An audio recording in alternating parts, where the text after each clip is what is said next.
lecture, and I do want to finish up with a big picture reminder of all of this surface tension and work thing, because it does cement a lot. The way we manipulate these, the way we examine them, is the same as all the other stuff we've been doing. It just gives us a different viewpoint, which is really helpful to fundamentally understanding things, right? To look at the same thing two different ways. Well, it's not quite the same thing, but anyway, I hope you get the point. And so I'm going to review a little bit about that, and then talk a little bit about protein structure as a physical chemist understands it. And it's kind of interesting how some of this works. I don't know that I'll get as far as I'd like. But anyway, I just want to review the implications of work of the surface. Remember that surface tension times area, and to make sure that that gets across. You know what I was doing was I was looking at this and I was just figuring out what the units were. I meant to look them up before class to make sure I got it right, but actually I didn't really need to. I know that work has to be in joules, so surface tension, I'm not exactly sure what the units are, but I know it has to return joules. So I wrote down joules. I know that this has got to be, this is area, so that's meters squared. So I know that surface tension has to be joules per meter squared. And if I translate that to force, I realized it's force per, be a Newton per meter, because, right, that's a Newton per meter, because, I hope that's right, because then if I multiply it by meters squared, I have Newton meters, and that's a joule, right? So that makes sense. And of course, area is meters squared. I also remind you of this guy. Remember, this is test 2, so I wanted to cover this because really a tremendous if you blew this on test 2. This is just what the internal energy is. Again, screw PV, this is a nano material. This is the cell wall where most of the material is on the surface. So screw PV minus PV, it's really surface energy I don't want to worry about. Remind you that since, as I mentioned, Legendre transforms are on the test, they always are. If I want to get rid of the surface area dependence on U, I need to subtract the surface area times its conjugate. Of course, the conjugate is the thing that it's multiplied by to give energy, and therefore the change in H is the change in all of this. Sorry, it's a little bit messy. And this ends up being TdS minus surface area change in surface tension. And what else can I do from this? I can get a Maxwell equation from this. Here, I'll tell you what, let's do this one. Let's do this one. Just to remind you, and I actually am going to use the cheating method, d-da, because why not? I asked you to do this formally. You just look up Euler's test. Remember, I used to call it Euler's criteria until I realized that that was the wrong terminology. Whatever. Blah, blah, blah, blah, blah, blah. Right. Okay, now, unfortunately, you know, this, and if I can do the same with H, you know what's always a pain about these, whether we're in surface tension land or not, I always end up with adiabatic reversible, one of those adiabatic reversible equations of state. It's not dt not dt dv, right? That would be the analog for a gas, because surface area is volume. That's the, as we go to nano land, forget volume, we go to surface area. Remember when we did dt dv at constant entropy? It was a real pain, right? Okay, just to guide you, I'm not going to put that on the test. That is a very difficult derivation to do. It's about 2 or 3 steps. No. So when it comes to the Maxwell equations with U and H, they're not that useful because you always end up with constant entropy, and that's just a real funky thing. So always the ones that were actually useful came from A, and let me just write that down. So you can imagine that if I want you to manipulate Maxwell's equations or these changes in functions, and remember all these thermodynamic proofs, I am likely going to do it with gamma d sigma, because otherwise all I know is that you've memorized the P's and D's and all that jazz, and that's meaningless. Right? I could train a parrot to do that if I just had long enough, and that's pointless. So what I have done, as you've seen many times, I like to throw a little curveball at you, where I just, sometimes changing a letter is enough. If you know what you're doing, you can hack that. It's just a change of a letter. If you've just memorized a bunch of other letters, you're dead. But that's why we have tests. All right, so let me look at, I'll tell you what, I'll just pick one. Let's do this one. And again, I'll just use the cheating method. And I better remember that minus sign. Where am I? I want to make sure that my notes are actually correct. So minus ds. Don't forget the minus sign. That's probably the charging point. S, okay, the sigma at constant t. And what's useful about this is constant t is not a weird thing. Most chemical reactions are done at constant t. And then it's related to this guy. I've got to make sure, yeah. Yeah, there you go. Now this is useful because surface tension is, there are devices. I didn't talk about this. Normally I do talk about this, but instead I'm talking about this instead. There's devices to measure surface tension. It's really kind of a useful thing to know. Again, in nano world, this is very important. So this is something that we measure as a function of temperature. But entropy is the hard part, right? Now you see why this is useful? It's not hard to get all of this stuff. Surface area, I got a ruler. I've got machines that measure surface tension. I've got thermometers and heaters, but I don't have a thermometer. I don't have an entropy thermometer. But, but I don't need one because I have this equation, right? Because if this is equal to, yada, yada, yada, therefore delta S is just the integral of ds, which is just the integral of minus yada, yada, yada, the sigma, right? Remember how we talked about how you solve these guys for part A and then I had to integrate them for part B. So again, I don't have a thermometer for anything, but I don't need one. Thank you, Maxwell equations. Now I understand my nanotechnology and my cell surfaces. Anyway, so I just want you to, again, feel comfortable with this. And I just want you to, I'm doing that in a way that's hopefully helping you for the test. All right, so that way you're not, one thing I think that helps with P and D is that you're so used to them, you feel that you know them, and you do. And so when I do all these even more complex derivations with them, the fact that you're seeing something very familiar is helpful. Then you have to figure out all the things that's unfamiliar. When it comes to surface tension, the thing I think is a bit of a pain is now you've got two unfamiliar things. A letter like, oh, what the hell is gamma? And then the gamma is doing something weird too, and that's just not great. But anyway, okay, so that's, again, just all this stuff. And I just want to say one last thing about these. Go into what I was talking about last time, before I almost started flipping out about hydrophobicity. And this has to do with, well, things are hydrophobic. The reason this is important is that there's a lot of biological things are hydrophobic.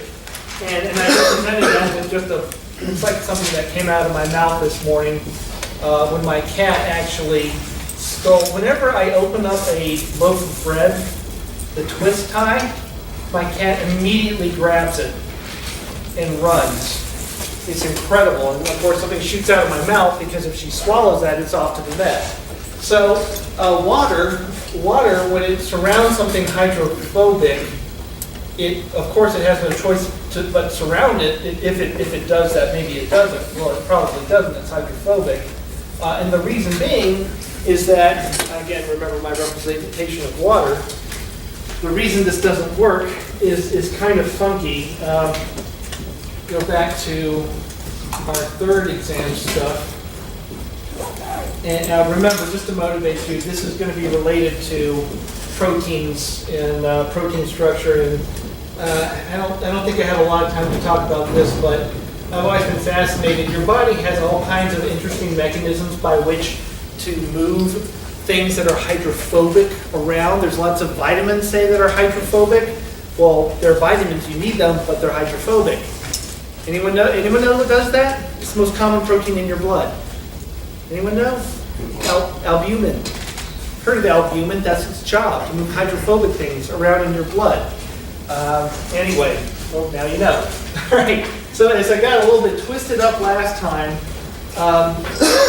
This is unusual. This one's unusual because the change in mixing entropy is negative, not positive. Remember, ideally, entropy mixing is positive because solute A goes swimming in solute B's pool, right? That's how I describe that. That's like a gas expanding. That's always positive entropy.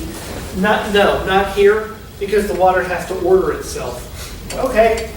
That makes G positive, but the reason this is a real biz knocker is that, and this is where I got really floundery like a fish, is that delta H is actually negative. And that's because hydrogen bonding is enhanced by the weird particle, that thing that shot out of my mouth when Charlie grabbed the twist tie and I freaked out.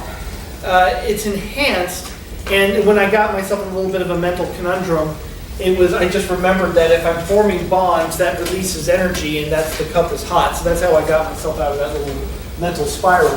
Now, the reason that delta mixing G is still positive, hydrophobic things don't mix, that's how I know that, is that this guy wins, right? Minus, minus, plus. So it overcomes that one. Anyway, so, and of course the way we get around that, how do you make hydrophobic things mix, is with soap. And soap comes in the form, and remember I've been talking a lot about nanotechnology. Soap comes in the form of phospholipids. And so that's my last bit of talking about surface tension and whatnot. I want to talk about phospholipids. And actually I'm a bit of a phosphorus chemist, so I know a decent amount about phosphorus. Phosphorus comes in two oxidation states. It's either 3, which is unusual because it's very unstable. If it's not 3, it's 5. And biologically, you'll only find phosphorus 5. That means 5 bonds, usually to oxygen.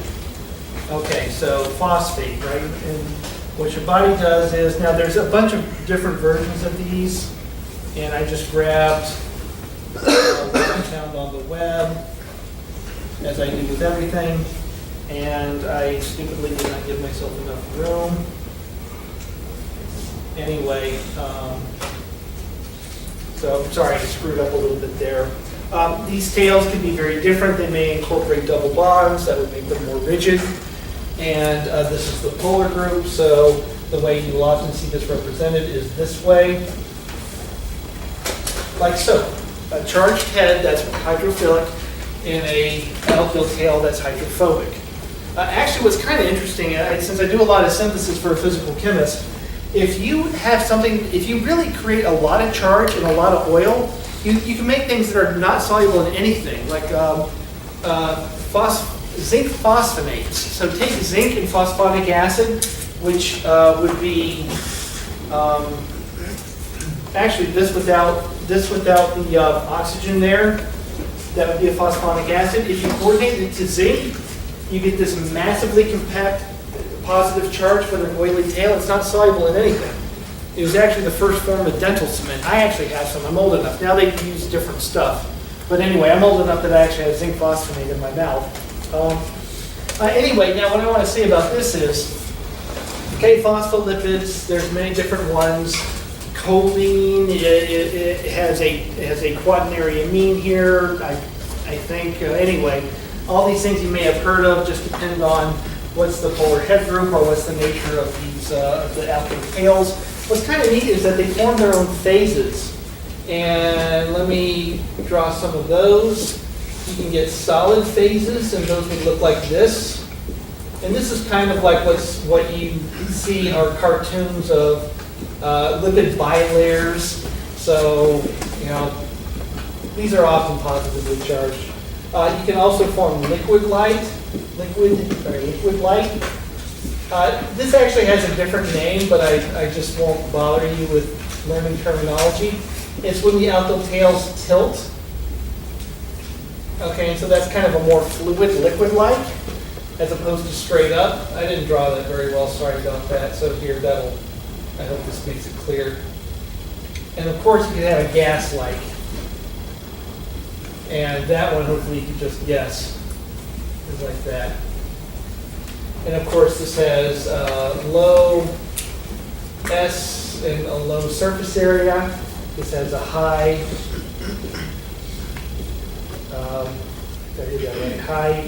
high entropy. equals a high surface area. And the point of that is that I can actually construct a phase diagram. So one reason I want to cover this is it's just kind of cool that when we were covering phase diagrams, that was about as interesting as vanilla. Oh, solids and liquids, had you heard of them before? Yeah, of course you have. But as I think I mentioned one other time, there's phase diagrams for a bunch of stuff, not just ice not just an ice cube in a vodka bottle, right? There's magnetic phases, there's phases of phospholipids. You can find phase diagrams for just about anything. It's amazing how many things form phases, different phases, and phospholipids are one of them. And so if you just even Google, as I was doing before class, surface phase diagrams, phospholipid phase diagrams, you find hundreds of images. Now, if they have phases, then they have phase diagrams. And the way you can do that is, let's work with our favorite representation of G, minus SDT, minus, and here's another, okay, let's do a little bit of a test-taking strategy. I know that this is right because G is always intensive. G has intensive variables, and temperature, of course, is intensive. And it turns out that surface tension, that happens to be intensive too. That's, okay, I know that, but now you know it too. Okay, from this, if I do that trick that we did before, for those Clausius-Clapeyron equations, that was dPdt. I didn't think I named it actually. That was the name for that equation. It's on your test. Of course, as usual, I don't want you to memorize that. You get this here. And here's the thing. What's kind of neat about this is I was just trying to doodle notes for this class because, for this, this last class, because I'm kind of just talking about it. I know this is kind of weird. It's just a bunch of jumbled stuff. I realize that. It's the last class, so I just want to give you a kind of a broad picture of some things that are more modern and more interesting. And I wrote this down, and I'm like, wait, I don't even know if this is correct. I'm pretty sure I think I've done it right. So I Googled phase diagrams, surface tension, temperature, and so let me look at this. Now, I remember that phase diagrams, sorry, I'll toss this up here in a second. I remember that my phase diagrams, temperature and pressure, look like this. And actually, I was impressed that a lot of you, that true and false question, a lot of you got that right. And let's get the solid and gas. For all the reasons that we covered, it slopes like this. It makes sense. You solved all the equations. But now this is for, water. Let's do soap. What I see here is that, okay, so the transition for solid to gas, I get kind of confused at this myself. Trust me, I know how to do this right, so just follow my example. If I was to do the same thing for a phospholipid, water, and turn that to a phospholipid, for solid to gas, that's entropy of gas minus solid, right? Remember, products minus reactants. After minus before. Okay, so gas minus solid, that's positive. Of course, this bottom part is positive. And so I got positive over positive, negative. The gamma D temperature, remember surface tension is the analog of pressure. That's actually negative. Okay, again, I want to remind you that for surfaces, since both of these quantities are positive, but I have a minus sign, look back in your notes. That minus sign wasn't there when I did water, but it is there when I did soap. And that means that the surface gas line goes the other way. It doesn't go up, it goes down. And I derived that, and I started thinking, like, maybe I should check this stuff before I present this to my class. Sure enough, I just looked up surface tension versus temperature, Google Images, and this is what I found. I'm right about this. So this is just the kind of thing you can do with this thermodynamics class, and you can know this kind of stuff. Is it relevant? Well, I don't know. Are cells relevant? Is nanotechnology relevant? I guess so, yes. And so anyway, I'm right about that. And notice that if we go back to this question here, look at this. This is negative, right? This is negative. I just showed you that. Sorry. I did toss that aside. This is negative, and that means what would happen is that the change in entropy should be positive. For the sucker here. So, yeah. Anyway, yeah, where am I at now? I think that's all I wanted to show you about this. And now, in terms of getting to biology, I've not been so good about biology, I know the whole semester. To relate some of this to all this surface tension jazz, phospholipid stuff, to proteins. The thing, physical chemists tend to get most involved in biology, not in protein discovery or protein-protein interactions, especially the news thing, as I mentioned several times, are membrane-bound proteins getting their structure because they're very hard to crystallize, if not impossible. Those are what the biochemists do. What do the physical biochemists do? We try to assist in understanding protein structure because it's very rooted in thermodynamics. The biologists, the real biologists, they gave us the protein. They gave us the DNA segment that creates the protein. They gave us the protein sequence from the DNA, But then, what's very important to the protein is how it folds. That's gigantic. It determines just about everything. So, and it turns into more of a thermodynamics problem. So that's where a lot of us physical chemists tend to participate. And so, here I'll just write that up. Here, protein folding,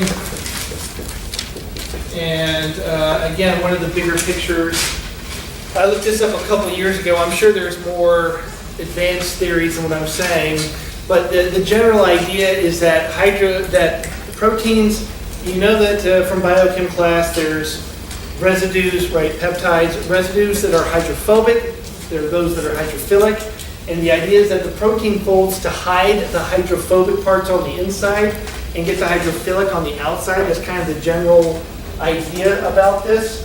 So let's look at the process for folding. So you can imagine that what's happened is, and I've done this, I've gotten the RRC, that's the Research Resource Center. They actually have a protein synthesizer. They can make small peptides, like, not really small. They can probably get a couple of hundred, maybe like 100 amino acids. That's pretty decent. So they make that synthetically. If you have to go longer, then you make a cell do it for you, which is a lot harder and more expensive, but it can be done. Regardless, I have the protein synthesizer make this decently long. I add it to water. It folds. It folds in about a microsecond to millisecond. And this is the thermochemistry of that. Okay, as in all things, there's delta G minus H minus T delta S. Okay, now again, I cannot emphasize how important it is to understand this. This decides everything, right? But it's really important when it comes to protein folding. Now, because folding goes from, let's look at the process. So proteins just have no structure at all. So this is unfolded, the free form. And then when something's folded, we often have alpha helices, and then you know that there's these beta sheets. Beta sheets are what Alzheimer's is when your plaques form. Those are assemblies of beta sheets which stack together. Then they form a mass inside your head, and that's how you get Alzheimer's. It's obviously pretty bad. So anyway, actually you often don't see alpha helices and beta sheets. I'll write that down in case I'm hoping that you're familiar with this, the beta sheet. There's a couple of other forms. I'll actually talk about one or two of them. Okay, now I can just look at this and it's quite obvious to me that this is negative. Here's the damnedest thing. Guess what? Just like hydrophobic interactions, negative. This sucks. This is the worst situation to be in. Negative plus positive equals almost zero. From a physical chemistry standpoint, this is a disaster. Easy to predict, hard to predict.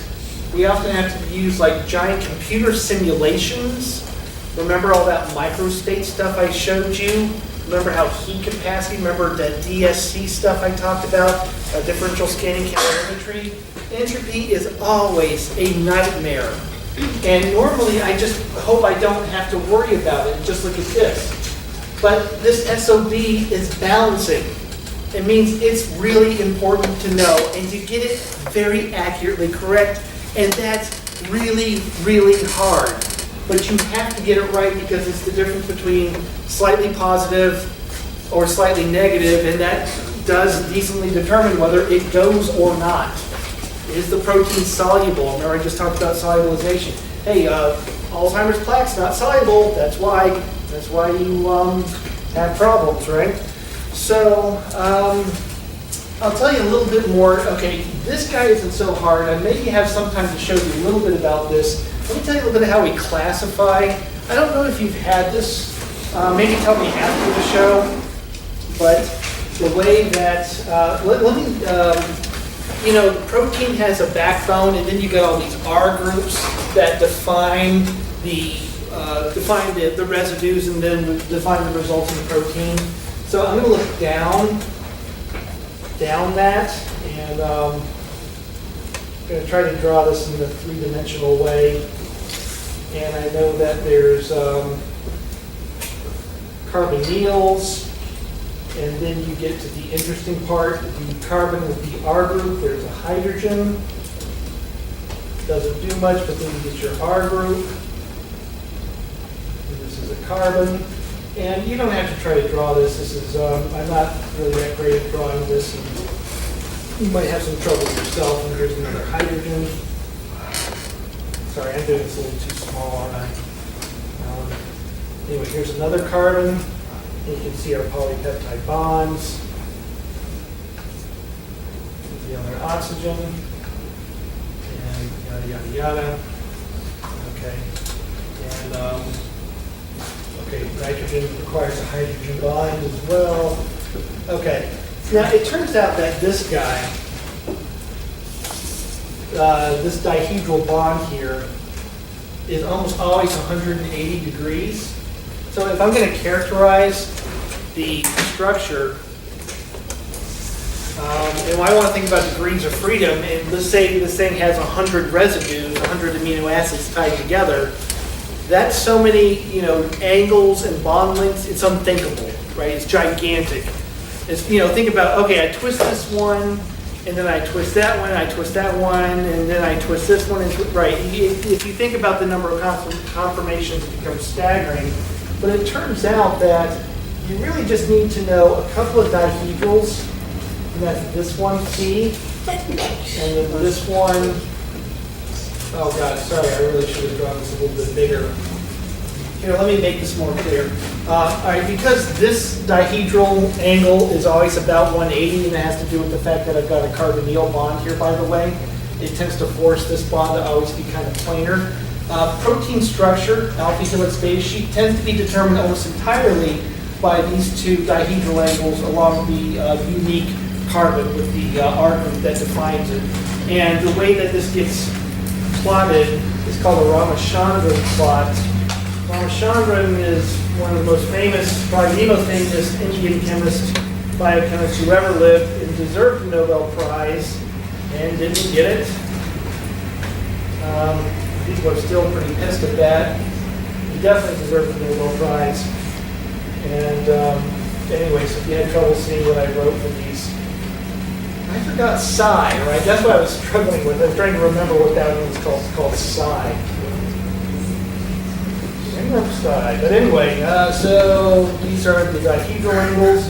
And what this guy figured out was that if you what people, physical chemists, did was they made a whole bunch of proteins, and they were able to just make, say, polyalanine. Just take alanine, and that's when the R group, I believe, is a hydrogen. Yeah, it's a hydrogen. And we can synthetically just tie, 5, 10, 100 together, and then look at their crystal structure by X-ray. And what was found was that there's groups of structures based on the angles. In other words, the backbone has all the same angles, and that will give the same structure. So let me, as I usually do, draw data. So basically, if your psi's and phi's are all in this region, you've got yourself an alpha helix. If they are all in this region, let me get rid of this so you don't get confused.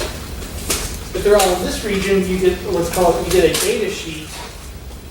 And there's another little subset right here, which is called polypropylene. Okay, and a beta sheet actually spills a little bit over onto the other side of the other side of the graph. So again, the point of this is that due to some weirdness of nature, oh, there is another neat little thing here. This is also a left alpha helix. So what was discovered was that these very common motifs in protein structure, alpha helix, beta sheet, polypropylene is kind of a new one, maybe it's just new to me. Alpha helices are like corkscrews, so there's rights and lefts. Right-handed is what you tend to find in nature. I think left does happen, but it's rare. Anyway, so when you see those structures, you find that these angles, these dihedral angles, are clustered together, in which you see in these 2D plots, Ramachandran plots. Ramachandran should have got a Nobel Prize for this. And anyway, so that's kind of a remarkable thing. Let me tell you a little bit about polypropylene. I've only learned about this one recently myself. It's kind of neat. What it is when it comes to unfolded, people often said, well, there's no way to characterize that because the definition is uncharacterized. It's crazy, it's floppy. It turns out that polypropylene, that being a bunch of proline, proline is an amino acid. Proline is a very odd amino acid because it can like react with itself, and it forces the polypropylene peptide to have this weird structure that when it's characterized is very similar in terms of all the things you could possibly characterize, thermochemistry, you know, all the X-ray characterization, all the types of characterization you can do with a proline 10 type of small peptide will be unbelievably similar to just a regular unfolded peptide. And that's really gotten all the biophysical chemists just like all up in arms. And what the important thing is that they feel like maybe there actually are rules, there are models for unfolded protein. It's not just the Wild West and there's no characterizing it because its definition, the definition of its nature is uncharacterizable. No, we think that polypropylene is actually a good model. So make this, study it, and now you can understand. You actually can say that there are rules that apply to this thing, and that helps you understand the folding process. Last bit on here, and I can imagine maybe I'll. I have a question. Yeah. So for proline, I know that because it's like it's like a 5-carbon ring, basically. Yeah, right. It's so like, I remember learning it as like for beta sheets, a lot of them have proline because it allows it to bend. yeah, it tends to be very right. It can introduce a kink. Right. Yeah. And so would that be like the reason why polypropylene is within the range of like beta sheets because of the kinks in it? Oh, look, I'm not really an expert at this. I mean, I know that if you make polypropylene, because of its self-reaction, it has those angles. And it's forced to do that. It has no choice. Yeah. Right? It's because of the rigidity induced by its like reacting on itself. Others don't do that. The others, the reason you get alpha helix, like polyalanines and alpha helix, is because it's just that's what it wants to do, not because it's forced to do it. Polypropylene is forced to adopt that structure. Polyalanine is not, it just chooses a helix. Question. Is polypropylene soluble? I think so, yeah, off the top of my head, I'm pretty sure no one would study it. Proline's not polar. I have to admit, again, I'm not too sure about this. I do know, well, I always found it kind of funky that when I go to biophysical talks, when they make proteins to kind of prove a point, a lot of times they're not soluble in water. Yeah. And so they put in ethanol. They have to do things. And it immediately, I hate to say it, when I'm sitting there watching, I'm like, water is so special and unique in its properties. If you do something not in water, I don't know that it applies to water. And to be blunt, this is something, God, I hope my other faculty are not watching this video. I find a lot of times chemists do things and do studies that are questionable because there's no choice. So I have an interesting protein. I think it could prove my model, but it's not soluble in water. I'm just going to do it anyway and say and hope that it does, but I don't really know. Thank you, NIH, for funding me. That's just how it works. I, as a physical chemist who does a lot of synthesis, when I want to prove a point in physical chemistry land, I actually synthesize a unique molecule to do it. So I'm kind of unique in that regard, which is why I've never been funded before. Okay, last bit, thermodynamics of folding. And again, I want to cover this because I think it's a good reminder. Folks, we got 5 minutes. 5 minutes, sorry. Just remember this guy here.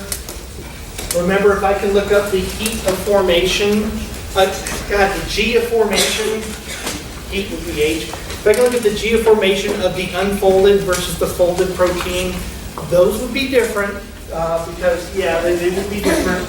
Yeah, they would be. I had to think about it there for a second. Okay, plus RT natural log, and now you know that we would have a certain activity in the folded state, that would be our product, versus a certain activity in the unfolded. Now, remember before, just to connect back, these were partial pressures divided by 1 bar, right? So that's how we made certain that we didn't have units. Anyway, when it comes to things in solution, this is what activities do for us. And of course, at equilibrium, this is 0 at equilibrium. And therefore, what I've got is delta G naught is minus RT ln, let's call that K. Yeah, it turns out that, questions? Would it be GM? Because there's no S. Oh, per mole, right, I would have it, right, yeah. Yeah, thanks, yeah. Otherwise, I would have it in there. It's obviously been divided out. I'm using the chemical potential form. And remember, I said many times, you just saw me get confused. I always put things in 1 mole. After we get to the 3rd test, everything is a mole because of that. In case it's important, it won't be if I make everything a mole. So, yeah, sorry about that. Okay, what we really want is delta H. Delta H is more important because then I can figure out delta G via delta S, and I can get delta S, which I've been rambling on and on about. Anyway, all right, to get delta G, what we're going to do is just do some manipulation. I'm going to bring over my 1 over R, and I'm going to look at the derivative of delta G over T with respect to T. And of course, on the other side, I've taken the derivative of the natural log of K versus temperature. So what I've done is I've done an experiment where I can look at the relative concentrations or activities of the unfolded versus folded protein, and I change the temperature. I get at least three data points you need to fit a line. Sorry, to fit a line you can use 2 data points, but really you need 3. So again, I have a way of measuring the folded versus the unfolded. I have that ratio. I take the natural log of it. That's not hard. I have a calculator, and I just do this at 3 different temperatures. And bammo, I've got that over here, and hopefully you do recall that this is, of course, delta H naught over RT squared is the derivative of the natural log of K. The change in the natural log of K versus T. And this is also at constant pressure, but I'm not going to shove that down your throat. Okay, now, the neat thing about this is that it actually proves, like, one of the things that us physical chemists are actually useful for to biochemists is that, okay, so I can make this measurement, and by the way, I think I mentioned this before. How do I know what my relative populations of folded and unfolded? What you can do is add a hydrophobic dye like pyrene that's not bright. There's lots of dyes that are not bright in water, but they're bright in a hydrophobic solvent. And what happens is that as the protein folds up there, it'll intercalate itself inside of the hydrophobic portions and become bright. So what you do is you can look at the brightness of the dye and correlate that to the ratio of the hydrophobic, the amount of folded versus unfolded protein, and then you do that as a function of temperature. Anyway, it's just, there's clever ways of doing this that are not hard. That's my point. But there's a problem here, and that is that this assumes that the protein has only two forms. So, so is it folded or unfolded? Okay, what you do is you compare this. This is, again, the kind of thing that physical chemists are kind of good at. I've done this measurement, and I mentioned a funky way to do it with the hydrophobic dye. I've gotten the delta H, but remember that physical chemists also built differential scanning calorimetry, right? That also gives us delta H. Guess what? They don't match. Sometimes they do, sometimes they don't. I think they often don't. What the heck? Why not? So again, this is my last shot at you. The thing that hopefully I can help you look at these equations and understand that there's meaning behind them. And there's meaning when they fail. Okay, so this equation has failed. The DSC is right, by the way. That's correct. That's a real experiment. This is kind of a half-assed indirect experiment. And let's say it's failed. Let's say we have an example that's failed in a large part. The reason that it's failed, I mean, I don't see anything wrong with the derivation, but how was it set up? It was set up with only two structures. It's either folded or it is unfolded. What if that ain't true? Not only do you understand the discrepancy, and that's nice, but you also understand how these proteins actually, you understand what we call their potential energy surface. And so what you would then do is you'd be able to say that, like, here's the internal energy, and here's some kind of nameless coordinate. This is how we often express things, that there's a certain spot where we're in the folded state. Okay, again, this coordinate would be like a coordinate on the Ramachandran plot, so that's what I mean. And so there's this one spot in the coordination of this peptide that's in its folded state, and then everything else is unfolded, would mean that this would work fine. But if it doesn't, which is most of the case, it means that the potential energy surface kind of looks like this. It means that there's many states available, they're just not the ground state. So what the protein ends up doing is, when I buy it from the RRC and I dissolve it in water for the first time, what it likes to do is it likes to hop around. See? And when it hits home, it's done. You see, look at that. I mean, I have just created a very complex and correct model from just the simplest experiments possible, albeit actually kind of expensive, by questioning my assumptions. Simple, yields something highly complex about a single molecule, and again, I did it with like a simple dye and, okay, kind of a moderately expensive thermometer. All right, anyway, folks, that's all I got.